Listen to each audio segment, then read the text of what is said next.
Chainsaw Man Part 3 has been a consistent idea in the back of people's minds for many years now. I don't think it's necessary, but I can explain why. Parted stories are funny. They work really well, and there's a lot of different ways that you can do parted stories. When it comes to manga, however, parted stories have to operate a little bit differently. They have to take into consideration the magazine, obviously, how they're published. Are they weekly, bi-weekly, monthly? Are they able to take long breaks? Is parting your story more of a gimmick than an actual rest or reset for your story? Do you part your story and go into a different character, or do you part your story just to force a time skip or a transitional period? And how do you apply that to a weekly, bi-weekly, monthly experience?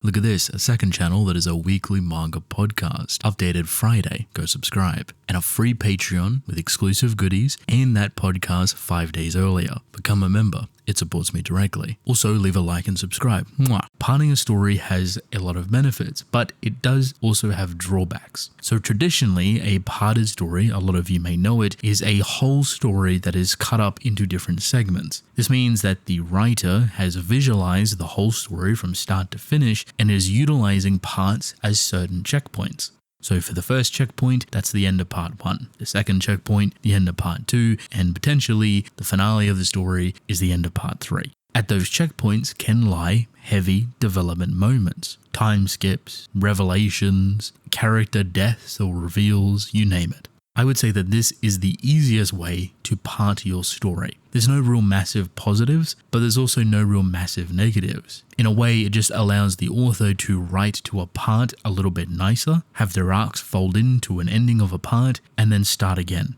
Build that momentum, that rising climax throughout their part to the next closure, to the next checkpoint. Recently, a story that does this is Kagurabachi, or maybe a more iconic version, Naruto and Naruto Shippuden. Now, there is another way to part a story that is a little bit more difficult. It's a little bit more jarring, it has way more positives, but now it has way more negatives. And you would do this very sparingly, and it is entirely contextual on the type of story and the type of reading experience you want to give people. Chainsaw Man and Chainsaw Man Part 2 is not the same type of parting of narratives compared to the likes of Kagurabachi and Naruto Shippuden. They are utilized entirely differently. Chainsaw Man Part 1 is a full story. It is closed off entirely. Chainsaw Man Part 2 is a different story, a different character, a different pace within a different magazine. It's read differently. It is told differently. The meaning behind the story is different. Everything about Chainsaw Man Part 2 is drastically different to Chainsaw Man Part 1. The parting for Kagurabachi or Naruto Shippuden, there will be no drastic changes of the sort, and these things will be the biggest difference. The quickest way to kill your story is to part it drastically and introduce a brand new character. If people have fallen in love with your main cast for however many years, now you're suddenly ending your story and parting it with a brand new character, with a brand new type of writing, with a brand new approach, you're basically starting from scratch. It's a really difficult thing to do, but authors do it with a different intent. It's not the same as Kagurabachi or Naruto Shippuden, but instead it is of writing. They want to tell a different story from a different angle with a different emotional texture and response that is within the same universe. And if you're lucky and that author cares about the universe, they will eventually intertwine what made part 1 so great into the next part. It may never be the same feeling as part 1, but that is perfectly okay because you're reading a different story. A story that is very similar to Chainsaw Man with its parting is actually Tokyo Ghoul. It's not as drastic as Chainsaw Man in terms of how it's changed in its writing, but it does change the perspective. It changes the approach of the story. It does technically introduce a brand new character. A more popular example of parting stories that's different from Chainsaw Man and Tokyo Ghoul is JoJo's Bizarre Adventure. The reason why it's so popular is because it's telling these isolated stories within all of these different parts that are somehow connected not only to each other, but also to a grander narrative.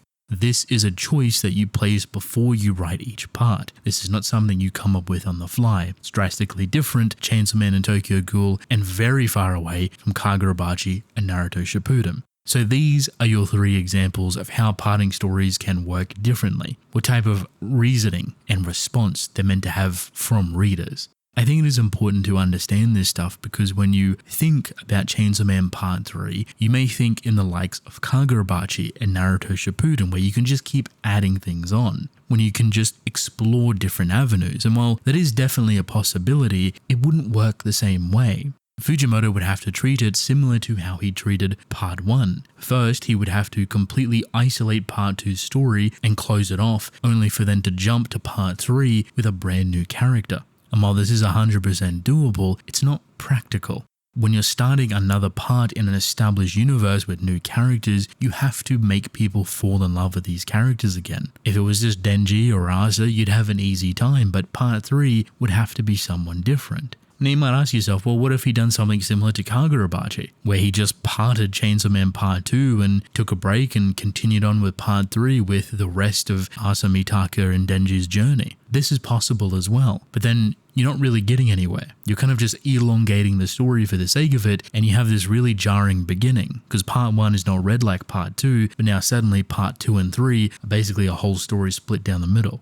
This might sound overly technical, but it is a thought process that has to go into designing the flow of your story, how it is meant to be read, how it is meant to be consumed. How do you want to write this story? If Part 1 and Part 2 are written so differently, Part 3 has to be a different writing style in itself. And this lends itself to a lot of different creative liberties. Again, it has massive hurdles that have to be faced. People may not like your new character with your new part. They may not like the way you're writing this new part. They may not like the ideas you're bringing forward that's so different. Even though it's within the Chainsaw Man universe, people might not care. And that is the most difficult thing about it. But at the end of the day, it's still possible. So for a moment, we're going to sit here and think about what Fujimoto could actually do for Chainsaw Man Part 3 if he wanted to. I do not think he's going to do this, mostly because I feel like he is concluding Denji's story and Asa's story within Part 2. I think it's something that he can bring to a close and not extend into a whole nother part.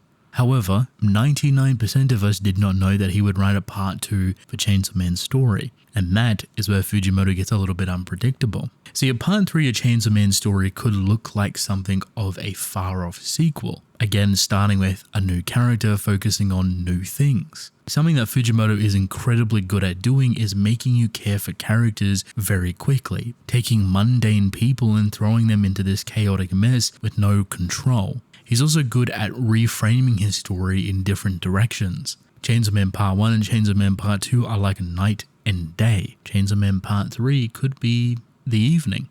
Funny enough, as out there as it may sound, I would actually like for him to do what-if stories. To take all of these different ideas that may be stuck in his head, Denji and Reze as children for example, or going to school, and having like a normal romance, and creating a whole storyline for that. It technically would not be canon, but if he were to just release it as Chainsaw Man Part 3, I don't think people would really care. I think there's a special place for Fujimoto to just write whatever he wants in whatever style he wants and people will consume it. Not everyone likes Part 2, and that's perfectly okay. He could have easily wrote all of Part 1 again and just expanded upon it and made it bigger and more grander and more crazy, and a lot of people probably would have loved it. But clearly he wanted to write something else. And by the time he gets to the end of Part 2, maybe he wants to write something new again. And he's done a lot of artwork of Denji and Reze in these what-if scenarios. What if they went to school together? What if they fell in love in school, a normal life as normal kids growing up together? I would love a Chainsaw Man Part 3 that is just a what-if short story between the life of Denji and Reze and their schooling career. How they grew up together, how they fell in love, and what they wanted to accomplish with each other. I think it'd be sweet and sincere and allow Fujimoto to breathe within the Chainsaw Man universe, play around with the awkwardness of his characters, which he loves to do, while still having this lingering grossness to it all. Not necessarily focusing on the devils or the hybrids or primal fears or Chainsaw Man of the story, but instead pushing that to the background. Having it all take place in the environment, the world going to hell, and you're not really comfortable or sure what could happen to your two lovebirds, Denji and Reze, in this alternate timeline. If I were to put money on any type of story being told, it is that. Because he's done so much artwork on it, it's clearly he loves these two characters so much. And you could just say it's for marketing's sake. You know, Reze is a popular character, people love that romance, the movie came out. Of course, but I think there's a bit more there, and I would love to see what type of story he could tell between them that isn't Chainsaw Man orientated. At this time, I don't think part 3 is needed. I don't think there's enough material to carry it over into another part. I don't think there's kind of anything else he really wants to tell for this story. But at the end of the day, you never know. Part of me wants there to be a part 3. Maybe Denji older, maybe he has a family, maybe you're exploring different aspects of the Chainsaw Man universe. Maybe it's way off in the future, I don't know. But at some point you have to ask yourself, what is Fujimoto trying to tell? And so far he's done well with both part 1 and part 2 in telling a unique experience. Would he just be writing a part 3 for the sake of popularity? I don't think so. He could have just continued Chainsaw Man and Weekly Shonen Jump if that was the case. He could have just made Denji the main character of part 2 again and left Asa Mitaka out. But he changed for that personal reason. So if you're ever going to get a part 3, it will be only because he wants to tell a certain type of story in a very specific way that is not similar to part 1 or part 2.